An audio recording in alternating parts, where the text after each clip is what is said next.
Job లేక ఇబ్బంది పడుతున్నారా? అయితే మెడికల్ కోడింగ్ మీకు మంచి ఆప్షన్. వెంటనే కాల్ చేసి కోర్సులో జాయిన్ అవ్వండి. నమస్తే, welcome back to Suman TV. మీకు తెలియకుండా మీ భార్య మీ ఫోన్లో స్పై యాప్స్ వేస్తున్నారా? మీకు తెలియకుండా సీక్రెట్గా రహస్యంగా మీ పర్సనల్ చాట్స్ని చూస్తున్నారా? ఇది ప్రైవసీ ఉల్లంఘనే కాదు, ఐటీ యాక్ట్ కింద నేరం. భార్య అయినంత మాత్రాన భర్త అనుమతి లేకుండా ఆయన డిజిటల్ పరికరాలను సీక్రెట్గా చూడడం కానీ హ్యాక్ చేయడం కానీ చట్ట విరుద్ధం. కోర్టు అటువంటి సాక్ష్యాలను తిరస్కరించే అవకాశాలు ఉన్నాయి. మరి దీనిపైన మరింత సమాచారం అందించడానికి మనకి అందుబాటులో ఉన్నారు డాక్టర్ అడ్వకేట్ సోలమన్ రాజ్ గారు. Over to sir. నమస్తే, నా పేరు advocate doctor Solomon Raj, supreme court of India. Welcome to Suman television. ఒక భార్య భర్త ఫోన్ లో స్పైవేర్ కానీ, లేదంటే స్పై అప్లికేషన్స్ కానీ, లేదంటే పర్టికులర్ మాల్వేర్ అప్లికేషన్స్ కానీ డౌన్లోడ్ చేయవచ్చా? చేస్తే అది లీగలా ఇల్లీగల్ అవుతుందా? లేదంటే ఒక భర్త భార్య పైన స్పై చేయాలని చెప్పి ఇట్లాంటి స్పైవేర్స్ ఏమన్నా ఇన్స్టాల్ చేస్తే అది ఒక క్రిమినల్ ఆఫెన్సా కాదా? ఒక భార్య భర్తకి ఒకవేళ ఇల్లిసిట్ రిలేషన్షిప్ కానీ, లేదంటే ఎక్స్ట్రా మ్యారిటల్ రిలేషన్షిప్స్ ఉంటే అది తెలుసుకోవాలంటే ఎవరితో మాట్లాడుతున్నాడు ఏంటి, కాల్ రికార్డింగ్స్ కానీ, లేదంటే స్నూపింగ్స్ కానీ చెయ్యవచ్చా? అట్లాంటిది చేసి ఈ భార్య గనక భర్త అగెయిన్స్ట్ ఇట్లాంటి కాల్ రికార్డింగ్స్ ని, లేదంటే ఇట్లాంటి సేకరించిన డేటాని కోర్టులో ప్రొడ్యూస్ చేస్తే ఎంతవరకు అది అడ్మిసిబుల్? కోర్టు వాటిని అంగీకరిస్తుందా? లేదంటే కోర్టు వారు ఇట్లాంటి కాల్ రికార్డింగ్స్ ని కానీ, లేదంటే ఇట్లాంటి స్పైవేర్ లేదంటే స్పై అప్లికేషన్స్ ద్వారా సేకరించిన డేటా కానీ, ఫొటోస్ అయి ఉండొచ్చు, లేదంటే పర్టికులర్ కాల్ రికార్డింగ్స్ అయి ఉండొచ్చు, లేదంటే చాట్స్ అయి ఉండొచ్చు, ఈమెయిల్స్ అయి ఉండొచ్చు, వీటన్నిటిని కూడా ఈ విధంగా సేకరిస్తే కోర్టు వారు అంగీకరిస్తారు. లేదంటే ఒక భార్యకి ఎక్స్ట్రా మ్యారిటల్ అఫైర్ ఉందని చెప్పి భర్త భార్య ఫోన్ రాత్రి భార్య పడుకున్న తర్వాత తీసుకొని ఇట్లాంటి యాప్స్ ఇన్స్టాల్ చేస్తే ఎంతవరకు అడ్మిసిబుల్? కోర్టు వారు ఈ భర్త ప్రొడ్యూస్ చేసిన భర్తని కానీ భార్యను కానీ పనిష్ చేయడానికి కోర్టుకి అధికారం ఉందా? కోర్టు వారు ఇట్లాంటి ఎవిడెన్స్ అంతా కూడా కన్సిడర్ చేస్తుందా? ఒకవేళ కన్సిడర్ చేస్తే పరిణామాలు ఏంటి? కన్సిడర్ చేయకుండా రైట్ టు ప్రైవసీ నువ్వు ఇన్ఫ్రింజ్ చేసావు కాబట్టి ఒక భర్త భార్య ఫోన్ లో స్పైవేర్ ఇన్స్టాల్ చేసి అట్లాంటి డేటాను తీసుకొచ్చి కోర్టు ముందు పెడితే నువ్వు ఆవిడ రైట్ ని ఇన్ఫ్రింజ్ చేసావు కాబట్టి నీకు శిక్ష వేస్తామని చెప్పి కోర్టు చెప్పగలదా? Section 66 of the information technology ఏముంటుంది? ఒకవైపు మనం చూసుకున్నట్టయితే section 66 of information technology act ఇట్లా చేయడం అబ్సల్యూట్లీ తప్పు. ఎందుకంటే సెక్షన్ 66 ఏముంటుంది? 62, 66 you have infringe the right to privacy of a particular person ఉంటుంది. అదే విధంగా మనం చూసుకున్నట్టయితే సెక్షన్ 122 కూడా ఉంది. ఈ section 122 of the information technology act ఏముంటుంది మనం చూద్దాం. ఇదే విధంగా సుప్రీం కోర్టులో ఒక కేసు అయితే, ఒక అప్లికేషన్ అయితే ఫైల్ అయ్యింది.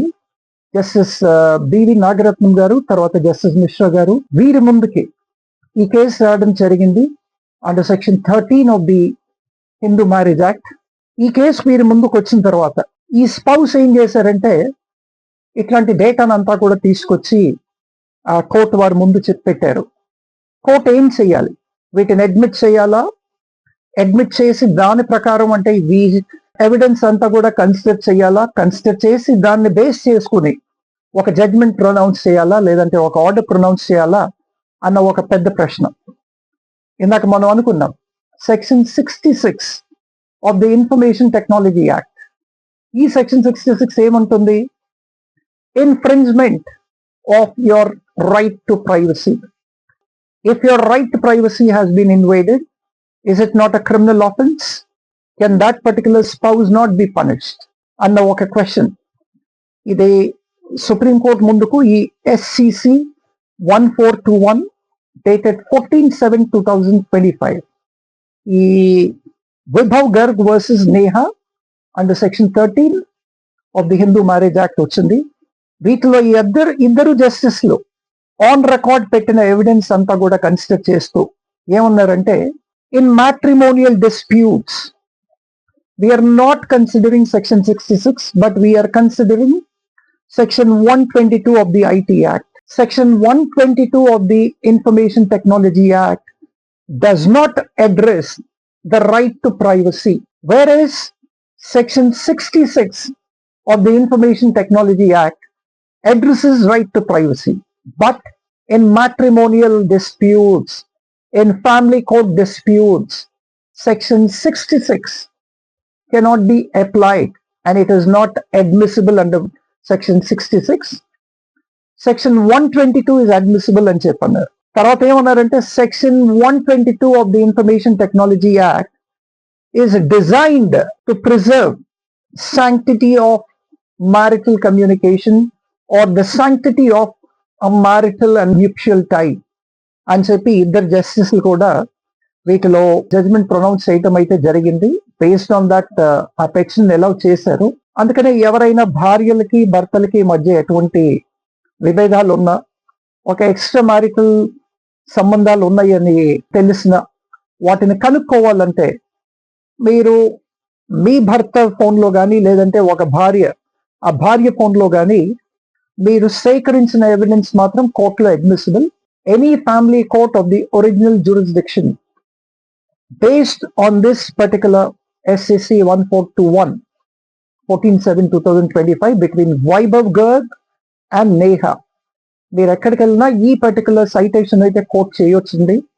చేసిన తర్వాత ఫ్యామిలీ కోర్టు వారు ఇట్లాంటి సేకరించిన డేటాని ఎవిడెన్స్ కింద తీసుకొని బేస్డ్ ఆన్ మెరిట్స్ ఆ కేసును అయితే యాక్చువల్లీ అడ్జుడికేట్ చేయడం జరుగుతుంది. ఇక్కడ సుప్రీం కోర్టు వారు ఏమన్నారంటే, installing software to track, monitor or access a particular spouse's phone without the owner's consent violates Section 66 of Information Technology Act. కానీ ఇక్కడ but the same Section 66 is not applicable to the matrimonial disputes. It is not applicable to the family court disputes. Right to privacy Section 122 ని uphold చేస్తే ఏమన్నారంటే, right to privacy must yield to the right to fair trial. The right to privacy must yield to the right to privacy, to the right and fair trial when proving adultery or when proving cruelty. ఇప్పుడు under section 498 ఉంది. 498లో ఏంటండి, mental హారెస్మెంట్ అంటాం, physical హారెస్మెంట్ అంటాం. The husband and the husband's parents, the wife has a right to file a case under Section 498A, which is mental harassment, which is physical harassment, which can be even economical harassment, which can be emotional harassment. ఇవన్నీ ఉన్నాయి కాబట్టి ఇట్లాంటి disputes లో కూడా this kind of evidence can be acceptable అని చెప్పి supreme court అయితే చెప్పడం జరుగుతుందండి.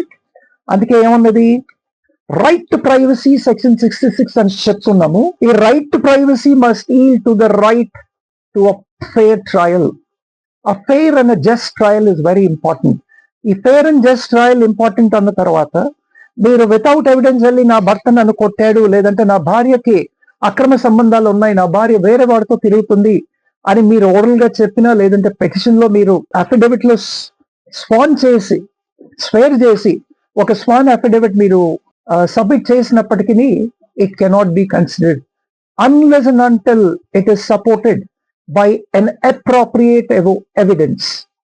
If iota of evidence is not produced before the courts against the said spouses in matrimonial disputes or in the cases where cruelty is meted out to one of the spouses, in cases where adultery is there, in such cases this kind of evidences are permissible అని చెప్పి supreme court వారు ఈ particular కేసులో అయితే judgement pronounce చేయడం జరిగిందండి. అందుకనే ఎవరికైనా భర్తల ద్వారా భార్యలకి క్రూయాలిటీ మీట్ అవుతే మీరు వాటిని డెఫినెట్ గా రికార్డ్ చేయండి, మీరు వాటిని కోర్టు ముందుకు తీసుకురండి.